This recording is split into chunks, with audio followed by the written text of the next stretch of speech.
সিঁদুর এটি শুধু একরঙা প্রসাধনী নয়, সনাতন ধর্মে এটি নারীর সৌন্দর্য, শক্তি ও শুভতার প্রতীক।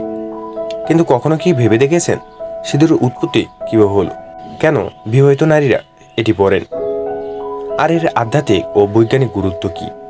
চলুন আজকের ভিডিওতে এসব বিষয়ে বিস্তারিত জানি।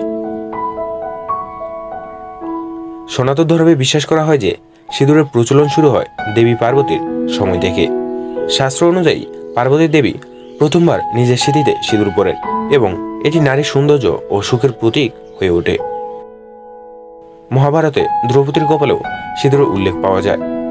দেবী দুর্গার মূর্তির কপালে সিঁদুর দেওয়া হয় তার শক্তি ও সৃষ্টির প্রতীক হিসেবে।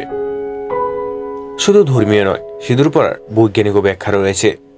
সিঁদুর মূলত গাঁদা ফুল, চুন ও পাথরের সংমিশ্রণে তৈরি হয়, যা নারীর স্নায়ুকে প্রশান্ত রাখে এবং মানসিক শক্তি বৃদ্ধি করে।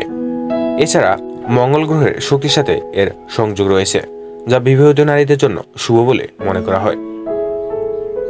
হিন্দু সমাজে বিবাহিত নারীর প্রতীক হিসেবে সিঁদুর ব্যবহৃত হয়।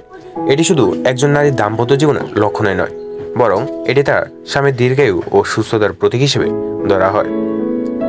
তাই বিশেষ করে বিবাহিত নারীরা করবা চৌথ, বিজয় দশমী দিনে সিঁদুর খেলা করেন, যা তাদের সংস্কৃতি ঐতিহ্যের অংশ।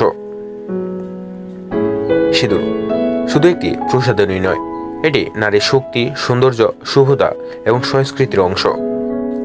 এটি ধর্মীয় বিশ্বাসের সাথে সাথে বৈজ্ঞানিকভাবেও উপকারী। তাই আমাদের উচিত এর গুরুত্ব বোঝা এবং এর ঐতিহ্য সংরক্ষণ করা।